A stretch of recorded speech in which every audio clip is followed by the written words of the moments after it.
मागील काही दिवसापासून सोलापूर शहर आणि परिसरामध्ये सोलापूर महानगरपालिकेचा महापौर कोण होणार याची चर्चा चांगलीच रंगली आहे. जो तो आपल्या परीने कयास लावतोय आणि हा महापौर होईल असं देखील बोललं जातं. ह्याच्यामध्ये प्रामुख्याने महापौर कोण होणार ही जेव्हा चर्चा केली जाते त्यावेळेस प्रामुख्याने दोन नावे समोर येतात. एक डॉक्टर किरण देशमुख ह्यांचं एक नाव समोर येतं आणि दुसरं नाव येतं ते विनायक कोंड्याल. ह्या दोघांपैकी एक महापौर होणार आहे आणि ह्या रंगलेल्या चर्चेला शेवटही मिळणार आहे. तो दिवस ठरला आहे 6 फेब्रुवारीचा. 6 फेब्रुवारी निघणाऱ्या विशेष सभेचा अजेंडा सोलापूर महानगरपालिकेच्या नगरसचिव कार्यालयाकडून जाहीर करण्यात आला आहे आणि तो अजेंडा माझ्या हातात आहे. मी वाचून दाखवतोय.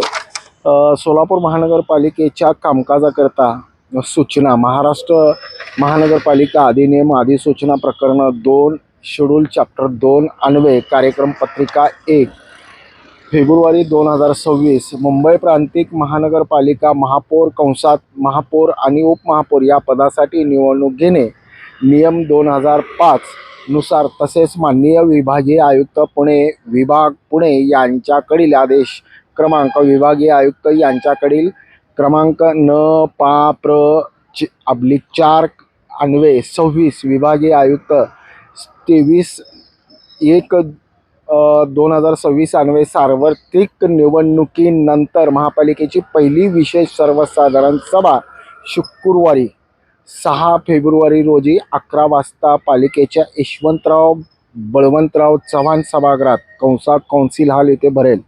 सदर सभेच्या अध्यक्षस्थानी माननीय विभागीय आयुक्त पुणे यांचे प्रतिनिधी माननीय गणेश निराळी उपजिल्हाधिकारी सोलापूर हे राहतील. सदर सभेत खालील विषयावर चर्चा होईल. निवडणूक 1. महाराष्ट्र महापालिका अधिनियम कलम 19(1) मध्ये तरतूद केल्याप्रमाणे सार्वत्रिक निवडणुकीनंतर पहिल्या मनपा बैठकीत 2.5 वर्ष कालावधीकरता महापौर उपमहापौर यांची माननीय आयुक्त यांच्या टिप्पणीत नमूद केल्याप्रमाणे निवड करणे. माननीय महाराष्ट्र शासनाच्या राजपत्रानुसार महापौरपद हे अनारक्षित म्हणजे खुल्या वर्गासाठी असल्याचे नमूद आहे.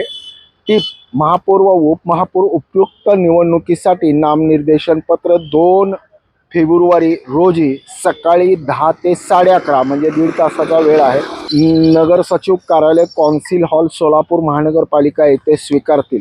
नामनिर्देशन पत्राची छाननी व उमेदवारी परत घेण्यासाठी 6 फेब्रुवारी रोजी सभा सुरू झाल्यानंतर महापौर उपमहापौर पदासाठी निवडणूक घेणे अधिनियमच्या तरतुदीनुसार मागे घेण्याची तरतूद त्या देण्यात आलेली आहे. म्हणजे अशा पद्धतीचा हा अजेंडा ठरलेला आहे आणि याच्यामध्ये स्पष्ट म्हटलं आहे की महापौर उपमहापौर निवड ही प्रक्रिया 6 फेब्रुवारी रोजी पार पाडली जाईल.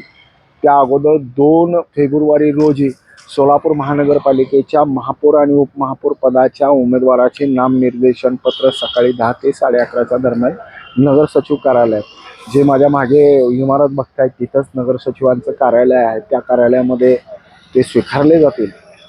आता फक्त इतकंच बाकी आहे की भाजपाच्या गोट्यामधून जी काही नाव येणार आहेत ते तर नाव अगदी त्यांनी निश्चित केलेलं असेल किंवा खलबते होत असतील किंवा त्या गोष्टीवर अधिक खीस पाडला जात असेल. पण त्यापूर्वी भाजपाच्या शहराध्यक्षा रोहिणी तडवळकर यांनी व्हीप बजावून गट नोंदणीच्या साठीची एक प्रक्रिया त्यांनी पूर्ण करणे अपेक्षित आहे आणि ते नवीन नियमाप्रमाणे आहे.